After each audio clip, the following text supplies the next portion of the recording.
ओम। सभी लोग अपने हाथ जोड़ेंगे और मेरे साथ महामंत्र के लिए अपना मानस तैयार करें।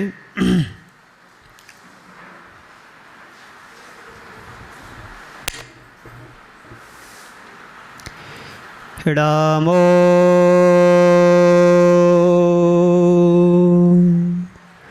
अरिहंताणं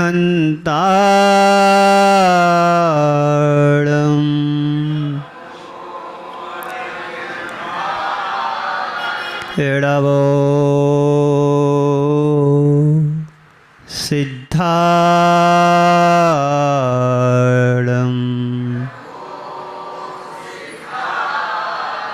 एडवो आयरियाणं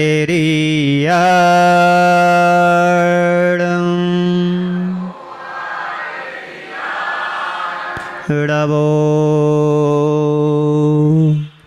वज्रायणं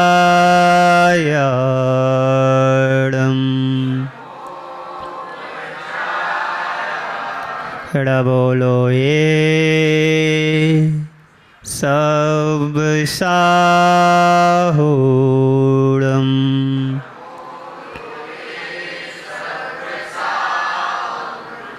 ऐसो पंचेणमो यारो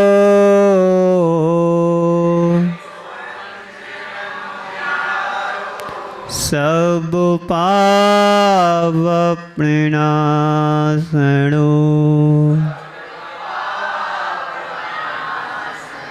मंगलाणं च सबेसिं पड़ेवं हवै मंगलम्।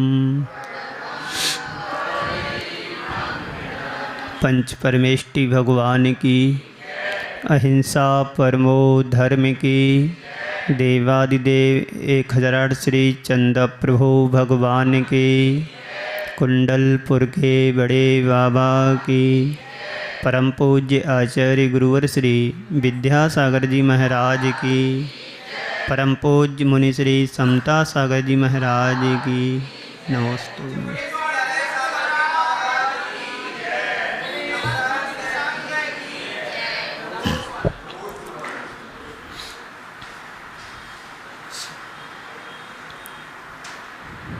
भावनाएं भवनाशिनी हुआ करती हैं,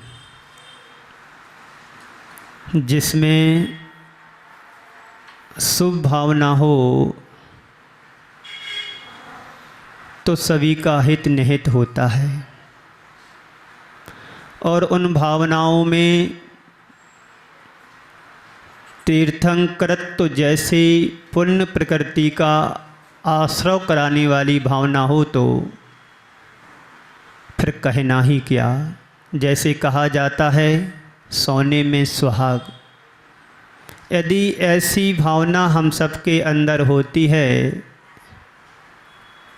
तो किसी न किसी पर्याय में हम उस महान पद को प्राप्त करने में समर्थ हो सकते हैं, जो साक्षात मुक्ति को दिलाने वाला होती है। ऐसी भावनाओं पर हम सभी पिछले विगत दिनों से सुनते चले आ रहे हैं। ये सभी भावनाएं हम सबके जीवन में एक ऐसा संचार करती हैं, हमारी आत्मा को जगाती हैं और हमारे अंतरंग में सोई हुई शक्ति को जगाती हैं। ये सभी भावनाएं हम सबके जीवन में परम पद को प्राप्त कराने में समर्थ होती हैं। कल हमने मार्ग भावना पर सुना था। ये समझा था कि मार्ग की प्रभावना क्या है। तो आचार्य समंतभद्र महाराज ने कहा था कि अज्ञान तिमिर व्याप्ति यथा मपाकृत यथा यथम जिन शासन माहात्म प्रकाशः स्यात् प्रभावनः। उन्होंने कहा कि अज्ञान रूपी अंधकार के विस्तार को दूर करके अपनी यथाशक्ति से यथा यथम अर्थात यथाशक्ति से अपनी शक्ति के अनुरूप जिन शासन के महात्म को प्रकट करना है। मार्ग की प्रभावना ही धर्म की प्रभावना मानी जाती है। प्रत्येक भव्य आत्मा हमेशा यही भावना भाता है कि सर्वत्र धर्म की प्रभावना हो, सर्वत्र मार्ग की प्रभावना हो, सभी संसार के प्राणियों के अंदर ऐसी भावना जागृत हो कि सुखी रहें सब जीव जगत के, कोई कभी ना घबरावे। संसार के सभी प्राणी सुखी रहें और अपने जीवन में जो आपत्ति और विपत्ति आ जाती हैं, उन आपत्ति और विपत्तियों से घबराने के लिए उनको सामर्थ्य प्राप्त हो, ताकि इन परेशानियों को हम अच्छे से झेल सकें। कर्म के उदय में एक कभी भी कुछ भी हो सकता है, ये हमारे हाथ में नहीं है, लेकिन हमारे हाथ में पुरुषार्थ करना है। पुरुषार्थ यदि हम करते हैं तो विपत्ति जैसे परेशानियों को हम झेलने में समर्थ हो सकते हैं। ये सभी मार्ग प्रभावना, धर्म की प्रभावना हम सबके जीवन में वह सम्यक दर्शन आए जिससे मार्ग की प्रभावना हो और धर्म की प्रभावना हो। कहते हैं यदि कहीं पर दिया जला दिया जाए तो अंधेरे को भागना पड़ता है। जहाँ पर दीपक जल गया हो वहाँ पर अंधेरा कैसे रह सकता है। अर्थात जहाँ पर दिया जला है वहाँ से अंधेरे को भागना पड़ता है। दिए को कभी अंधेरे को ये नहीं कहना पड़ता है कि तुम यहाँ से जाओ। अरे जहाँ पर प्रकाश हो रहा है वहाँ पर अंधकार कैसे टिक सकता है, नहीं टिक सकता है। ऐसे ही जिस व्यक्ति के अंतरंग में सम्यक दर्शन जैसा कोई एक दीप बन करके आया, सम्यक दर्शन जैसी एक ज्योति जल करके आई, तो वहाँ पर मिथ्यात्व का अंधेरा कैसे रह सकता है। मिथ्यात्व को तो भागना ही पड़ेगा।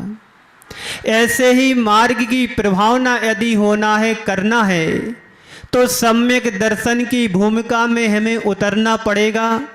सम्यक दर्शन जैसे महत्व को समझना होगा, तभी हम जाकर के धर्म की प्रभावना कर सकते हैं, मार्ग की प्रभावना कर सकते हैं।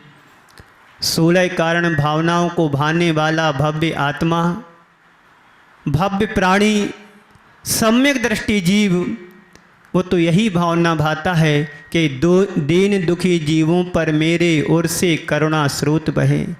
दीन दुखी जीवों पर मेरे ओर से करुणा स्रोत बहे, बने जहाँ तक इस जीवन में औरों का उपकार करें।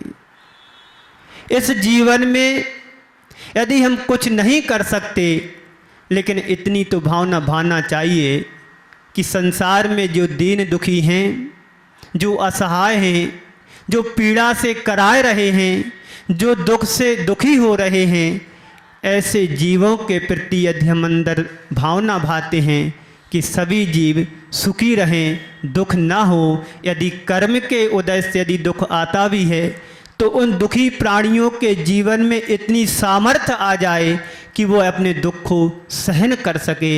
यही भावना वही भा सकता है जिसके अंदर दया, करुणा, सेवा, परोपकार की भावना जागृत हो रही है।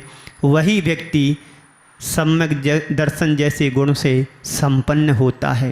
संसार के प्राणी मात्र के प्रति जब हमारे अंदर ये भावना पल्लवित होने लगती है कि संसार के सभी जीव सुखी रहें, तो हमारे जीवन में फिर एक कहने की ज़रूरत नहीं पड़ती है कि धर्म की प्रभावना हो। आपके अंतरंग से धर्म टपकने लगता है, आपके मुख से धर्म की प्रभावना होने लगती है। यही सम्यक दृष्टि की पहचान मानी जाती है। तभी तो मार्ग की प्रभावना होती है, तभी तो धर्म की प्रभावना होती है। सम्यक दृष्टि प्रकाश का पुंज बनता है। प्रकाश का पुंज बन कर के वह अपने प्रकाश के माध्यम से, वह अपने ज्ञान के माध्यम से, वह अपने धर्म के माध्यम से सर्वत्र प्रकाशित करता रहता है, सभी को प्रकाशमान करता रहता है। ऐसा प्रकाश का पुंज वह सम्यक दृष्टि जीव हमेशा यही भावना भाता रहता है कि जहाँ पर भी हो धर्म का प्रचार हो, जहाँ पर भी हो धर्म का प्रसार हो, तो धर्म की प्रभावना होगी। वही प्रभावना मार्ग की प्रभावना मानी जाती है। प्रकाश का स्रोत तो आपको पता ही है। प्रकाश का स्रोत भले ही दूर रहे, लेकिन जब सूर्य स्वयं प्रातः में निकलता है तो उसकी एक किरण भी सारे भूमंडल को प्रकाशमान कर देती है। एक किरण भी सारे भूमंडल को प्रकाशित कर देती है। ऐसे ही सम्यक दृष्टि भव्य आत्मा अपने ज्ञान के द्वारा, अपने चर्या के द्वारा, त्याग और तपस्या के द्वारा सारे भूमंडल को प्रकाशित करता रहता है। सारे भूमंडल को प्रकाशित तो करता ही करता है, लेकिन अपने ज्ञान और तप के द्वारा, अपने आचरण के द्वारा स्वयं को भी प्रकाशित करता रहता है। अंतरंग में अपनी भावना के द्वारा, अपने ज्ञान के द्वारा स्वयं को भी ज्ञानमान बनाता रहता है। सूर्य भले ही दूर रहे, लेकिन उसकी आभा मंडल कम नहीं होती है। आपको पता है, सरोवर में यदि कमल खिलता है तो सूर्य के प्रकाश के द्वारा ही खिलता है। मान लीजिए बादलों ने सूर्य को ढक लिया और सूर्य का प्रकाश यदि नहीं आ रहा है तो भी सरोवर में कमल खिलता है। ऐसे ही भव्य आत्मा, धर्मात्मा भले ही कुछ नहीं कर पा रहा है, लेकिन उसके ज्ञान के द्वारा, उसके तप के द्वारा ये प्रभावना होती ही होती है। व्यक्ति अपने व्यक्तित्व से जब प्रभावी होता है तो दूसरों को भी प्रभावित कर जाता है। व्यक्ति अलग होता है, उसका व्यक्तित्व अलग होता है। व्यक्ति जन्म से होता है, लेकिन व्यक्तित्व का निर्माण किया जाता है। मिट्टी के लोंदे का कोई मूल्य नहीं होता है, लेकिन मिट्टी के लोंदे के द्वारा बना हुआ मंगल कलश मूल्यवान माना जाता है। ऐसे ही व्यक्तित्व का जो महत्व होता है, वही महत्व एक सम्यक दृष्टि के अंदर होता है। वही महत्व एक भव्य आत्मा के पास होता है।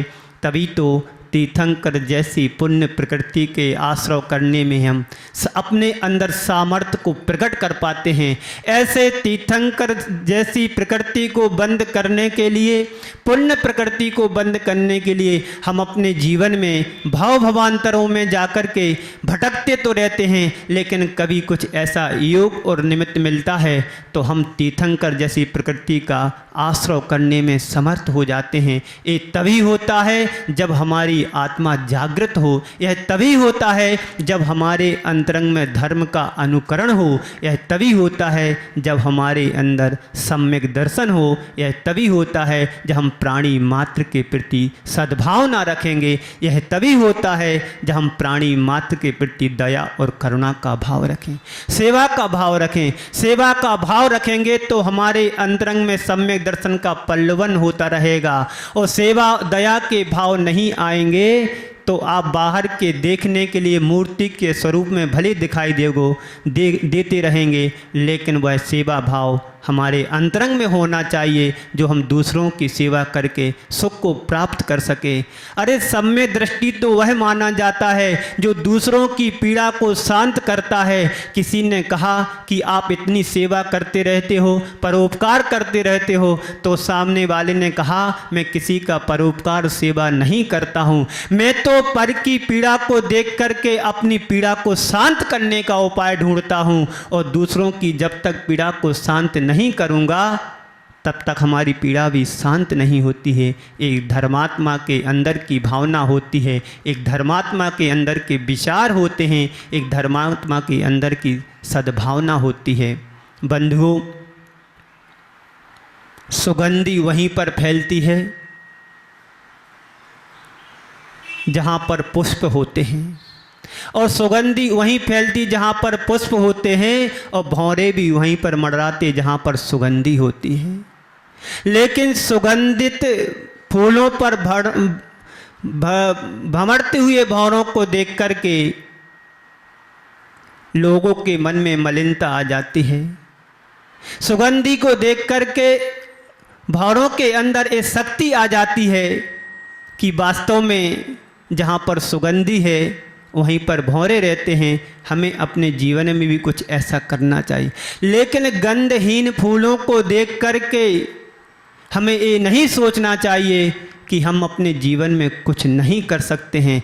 ये हमें शिक्षा लेना चाहिए, प्रेरणा लेना चाहिए कि भले ही कर्म के उदय से हमारी आत्मा आज दबी हुई है, लेकिन जब हम पुरुषार्थ करेंगे, कर्मों को क्षय करेंगे, तो हमारे अंदर भी सुगंधी फैलने बिना नहीं रहेगी। सुगंधी को यदि फैलाना है तो पुष्पों से शिक्षा लेना है कि जिस प्रकार से पुष्प के अंदर, फूल के अंदर जो सुगंधी आई है, वैसे ही हमारी आत्मा एक सुगंधित फूल की तरह हो सकती है। लेकिन हम पुरुषार्थ जब करेंगे तो हमारे अंदर वह सुगंधी भी आएगी, वह सुगंधी फिर सर्वत्र फैलेगी, तभी हम तीर्थंकर जैसे बनने में समर्थ हो सकते हैं। तीर्थंकर भव्य आत्मा भले ही एक जन्म लेती है, लेकिन वह एक जन्म लेकर की सारे भूमंडल को प्रकाशमान कर देती है। वह अपने केवल ज्ञान के द्वारा सर्वत्र प्रकाशित कर देती है, वह अपने ज्ञान के द्वारा सभी को प्रकाशमान कर देती है।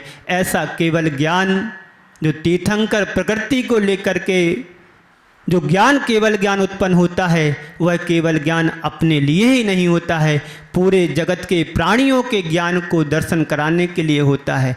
तीर्थंकर प्रकृति का बंद करने वाला अपने ही आपकी भावना से नहीं, वो तो जगत के प्राणी मात्र की भावना से तीर्थंकर जैसी प्रकृति का बंद करता है। लेकिन हम सभी बड़े स्वार्थी होते हैं, जहाँ पर स्वार्थ दिखता है तो अपनी भावना भाते हैं, लेकिन जहाँ पर स्वार्थ नहीं होता है वहाँ पर भावना भी नहीं भाते हैं।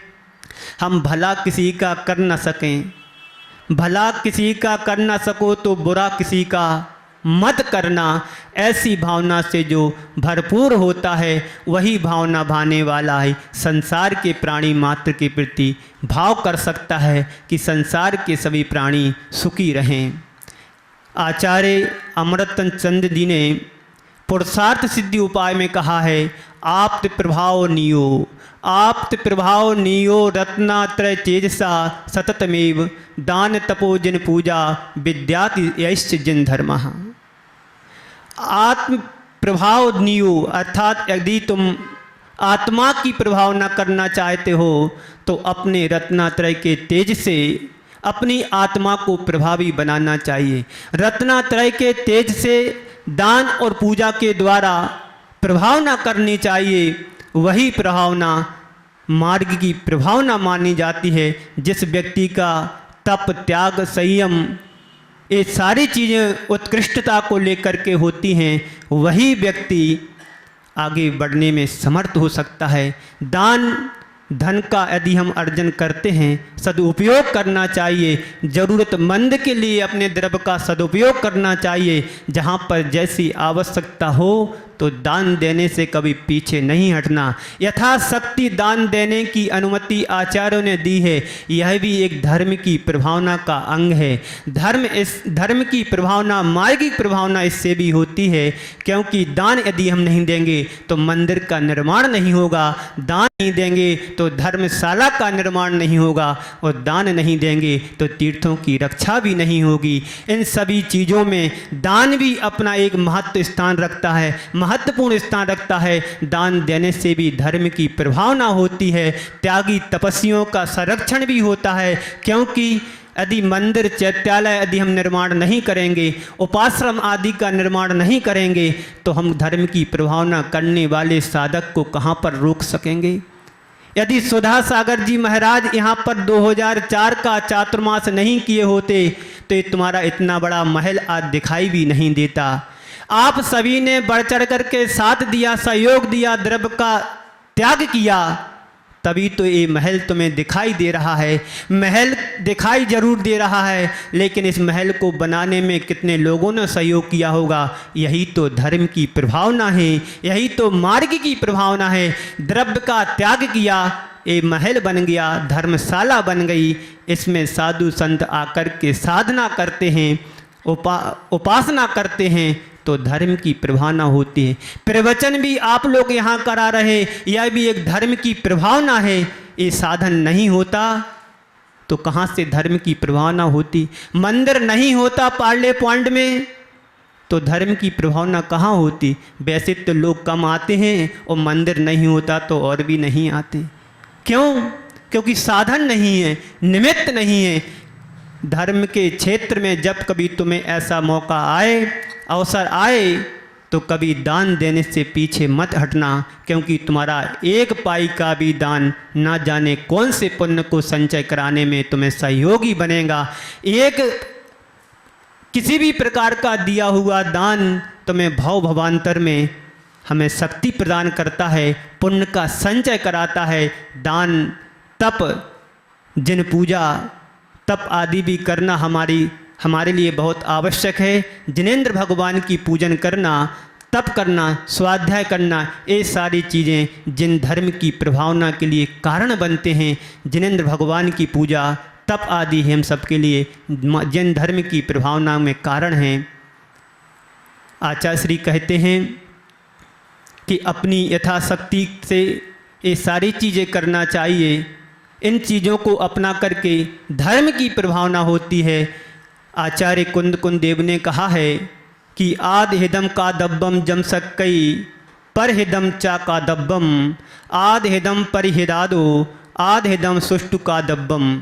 आचार्य कुंद देव कहते हैं कि आत्मा का हित कर लेना, और आत्मा का हित करने में जितना बन सके दूसरों का हित करना।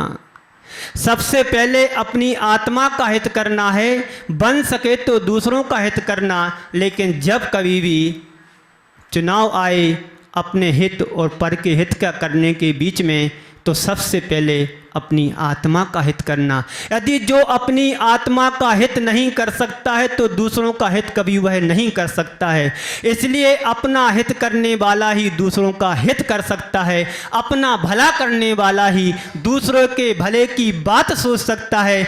जो कभी अपनी प्यास को नहीं बुझा सकता वह दूसरों की प्यास को कैसे बुझाएगा। जिसने कभी दान नहीं दिया हो तो वह दूसरों से दान मांगने का अधिकार भी नहीं रख सकता है। जो दान देता है वही ठोक के कह सकता है कि आपको भी दान देना चाहिए। जो स्वयं त्यागी होता है वह दूसरों को त्यागी बना सकता है। आपको पता है पूज्य गुरुदेव स्वयं त्यागी बने हैं और दूसरों को त्यागी निरंतर बनाते जा रहे हैं। जो स्वयं अपनी प्यास को तो बुझा ही रहे हैं लेकिन दूसरों की प्यास को बुझाने में भी तत्पर रहते हैं। जो भी श्रावक, जो भी भक्त उनके चरणों में जाता है, निवेदन करता है, पूज्य गुरुदेव उनकी पुकार को सुनते हैं, समय आने पर उनकी पुकार को पूर्ण करते हैं। अभी आपको पता है पिछली पूर्णमासी के दिन दिगंबरी जैनेश्वरी 3 दीक्षाओं को दिया। ये सभी ब्रह्मचारी आज के नहीं थे, कम से कम 20 और 25 साल पुराने ब्रह्मचारी थे, 15 साल पुराने ब्रह्मचारी थे।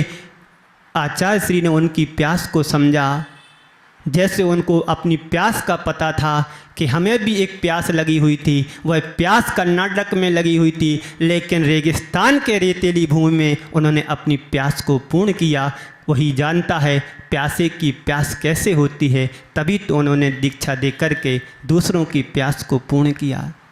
इसलिए जब कभी आत्मा का हित करने की बात आए तो सबसे पहले अपनी आत्मा के हित की सोचना, तभी तो हम दूसरों के हित कर सकते हैं, दूसरों की भावना को पूर्ण कर सकते हैं। आप सभी लोग उन्नत बने, महान बने, तपस्वी बने, लेकिन इन सब के लिए हमें पुरुषार्थ करने की ज़रूरत है। वही पुरुषार्थ हमारे लिए कार्यकारी माना जाता है, जो सही दिशा में पुरुषार्थ किया जाता है। तीर्थंकर भगवंत बने, उन्होंने अपने जीवन में सही पुरुषार्थ किया। अनंत आत्मा, इस आत्मा के साथ अनंत कालिक जो कर्म लगे हुए तो उन कर्मों का विलय किया, क्षय किया, और एक दिन ऐसा आया वह भी तीर्थंकर जैसे महान पद पर प्रतिष्ठित हुए और अपने ज्ञान और त्याग और तपस्या के द्वारा प्राणी मात्र के लिए धर्म का उपदेश दिया और धर्म के मार्ग पर चल कर के धर्म की प्रभावना की, मार्ग की प्रभावना की। तभी तो हम 16 कारण जैसी भावनाओं को भा रहे हैं। उन भावनाओं को भाते भाते किसी न भव में हमारे लिए ऐसा पुण्य का उदय आएगा और हम अपने जीवन का उद्धार कर सकेंगे, अपनी आत्मा का कल्याण कर सकेंगे। इस तरह से हम अपने जीवन में तीर्थंकर जैसे परम पद को प्राप्त करने में समर्थ हो। ऐसी 16 कारण भावनाएं निरंतर आप सुन रहे हैं। आज आपने मार्ग प्रभावना, धर्म की प्रभावना को सुना। कल के दिन प्रवचन वात्सल्य अर्थात वात्सल्य भावना पर सुनेंगे। उसके बाद ये भावनाओं का क्रम पूरा होगा। आने वाले दिनों में पर्युषण पर्व आ रहा है, वह भी 10 धर्मों को लेकर के आ रहा है। ये 10 धर्म तुम्हारे जीवन में आ रहे हैं, वह 10 धर्म तुम्हारे अंदर के कचड़े को साफ करने के लिए आ रहे हैं। जैसे आप अपने घर में सुबह शाम दोपहर में झाड़ू निकालते हैं, इसलिए निकालते हैं कि घर में अतिरिक्त जो कचड़ा जमा हुआ है उसको साफ करते हैं। ऐसे ही प्रति वर्ष साल में 2 बार पर्युषण पर्व आते हैं, लेकिन एक बार का पर्युषण पर्व हम स्वतंत्रता से मनाते हैं। वह 10 धर्म हम सबके जीवन में तो निरंतर बने ही रहते हैं, लेकिन एक व्यवहारिक रूप से हम समारोह के रूप में मनाते हैं। वह पर्व आने वाले दिनों में 1 सप्ताह के अंदर ही आ जाएगा। उस धर्म को हम अच्छे से मनाएंगे। आप सभी की संयोजना भी अच्छी चल रही हैं, जोड़ तोड़ से तैयारी चल रही है। ये धर्म हमारे लिए एक त्यौहार के रूप में आते हैं, उन धर्मों का हम पालन करते ही हैं, लेकिन ये धर्म हमारे जीवन में स्थायित्व को लेकर के आएंगे तो हम एक दिन परमात्मा बन सकेंगे, अपनी आत्मा को परमात्मा बनाने में समर्थ हो सकेंगे। हम अपने जीवन में वह सब कुछ प्राप्त कर सकते हैं, लेकिन हमारा जीवन सही दिशा में हो, हमारा पुरुषार्थ सही दिशा में होगा तो निश्चित रूप से हमारी आत्मा परमात्मा बनेगी। इसी शुभ भावना के साथ मैं अपनी वाणी को यहीं पर विराम दे रहा हूँ। बोलिए परम पूज्य आचार्य गुरुवर श्री विद्यासागर जी महाराज की जय। परम पूज्य मुनि श्री समता सागर जी महाराज की जय। पूज्य मुनि श्री हरा सागर जी महाराज की, पूज्य मुनि संघ की।